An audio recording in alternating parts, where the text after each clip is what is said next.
Hai, ngomongin duit emang gak ada habisnya dan menurut gue menarik banget ngomongin duit. Walaupun bukan duit kita juga. Tapi ya bisa belajarin lah. Ini udah akhir bulan, kayaknya semua udah pada gajian. Udah gajian plus dapat THR, berasa kaya banget kan. Tapi tahan dulu, jangan langsung dihabisin semuanya. Gue tahu pasti kita punya berbagai kebutuhan dan 1000 alasan buat habisin duit ini secara instan. Ada baiknya kalau kita bisa alokasiin penghasilan kita ke beberapa bagian. Jadi nggak hilang gitu aja. Kadang gue juga heran, kok tiba-tiba duit gue habis ya? Nggak tahu tuh kenapa, hilang kemana gitu. Jadi di video kali ini gue pengen sharing gimana cara gue alokasin penghasilan gue tiap bulannya. Yang pertama, hitung pengeluaran kita tuh apa aja sih? Contoh pakai kasus gue di sini ya. Pertama ada konsumsi. Konsumsi di sini gue ngabisin kurang lebih 1,5 juta. Ini nggak kayak biasanya karena kita masih sering WFH, jadi ya makan masih makanan rumah. Paling kayak cuma beli cemilan-cemilan lah, kayak beli kayak snacks gitu deh waktu pas siang-siang.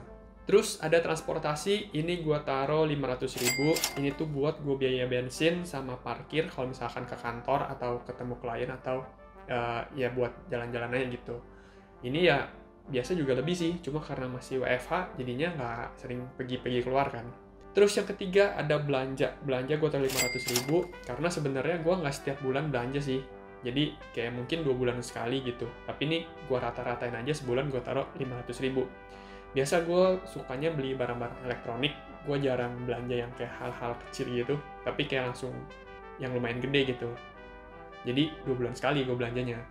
Terus ada entertainment, di sini gue taruh 1,6 juta. Ini kayak buat pacaran sama lain-lainnya ya. Nonton, nongkrong, segala macem. Ya kurang lebih segitulah. Dan terakhir, kos atau apartemen gue nggak pakai karena gue masih tinggal sama orang tua gue, jadi ya udah gue masih numpang hidup gratis di sini. Kira-kira pengeluaran gue segini, ada totalnya ada 4,1 juta. Kira-kira seperti itu buat 1 bulan. Yang kedua, pilih pisahin mau pakai teknik apa. Sebenarnya ada banyak macam buat pisah-pisahin tuh sektor-sektor buat pengeluaran kita tuh apa aja. Cuma gue lebih sering pakai teknik yang sebenarnya udah standar banget sih, 50, 30, 20. 50 itu untuk kebutuhan, 30 untuk keinginan, dan 20 untuk tabungan.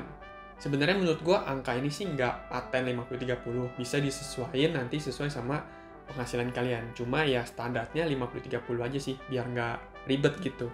Anggap penghasilan gue di sini 6 juta per bulannya. Jadi 50% kebutuhan itu berarti 3 juta, terus 30% keinginan itu berarti 1,8 juta, dan 20% tabungan itu 1,2 juta.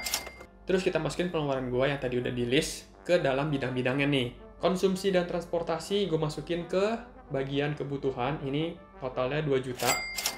Terus gue masukin belanja sama entertainment itu ke bagian keinginan, totalnya 2,1 juta.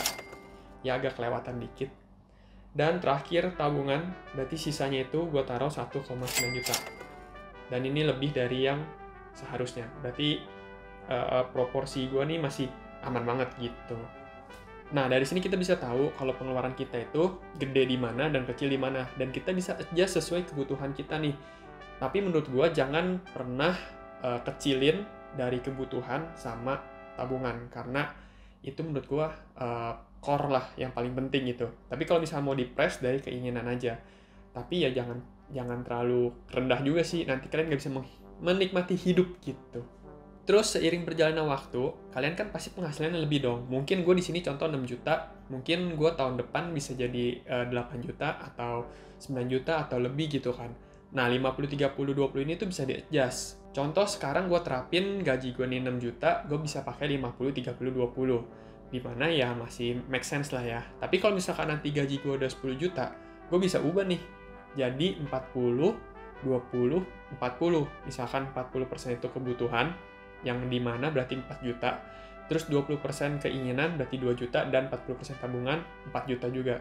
Jadi ya nanti sesuaiin aja tuh sama kebutuhan kalian sendiri gitu. Terakhir mulai alokasiin duitnya. Pengalaman gue pertama kali gue mulai coba nabung itu, gue masih pakai satu rekening aja. Jadi di satu rekening itu gue buat transaksi harian sama buat tabungan juga. Tapi lama-lama gue ngerasa kayaknya kurang efektif deh, karena gue nggak bisa ngetrace nih tabungan gue tuh sebenarnya udah sisa berapa, atau bertambah atau malah berkurang gitu kan. Terus gue memutuskan untuk buat satu rekening baru Dimana satu rekening itu ya bener-bener buat tabungan aja. Seluruh transaksinya nggak pakai di situ, tapi pakai satu rekening lagi. Jadi gue punya 2 rekening, satu di BCA, satu di Genius. Di BCA itu buat transaksi harian. Kenapa gue pilih BCA? Karena dulu gue kuliah udah dibikinin BCA, ya udah gue males pindah lagi.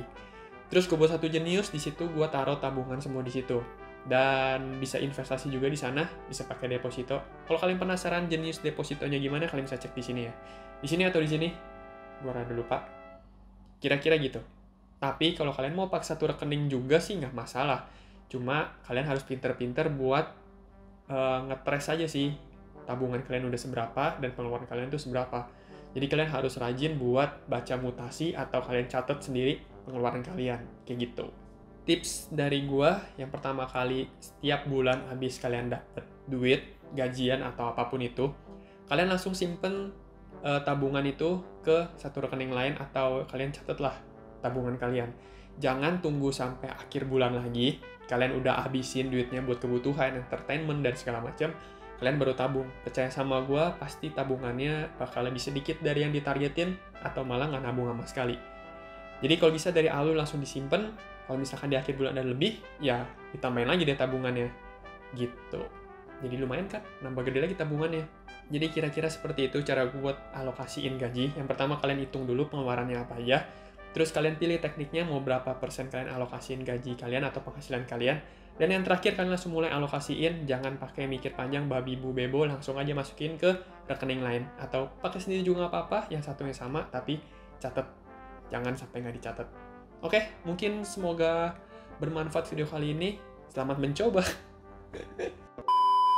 Segini aja video kali ini. Thank you buat nonton. Sampai jumpa lagi di video selanjutnya. Bye-bye.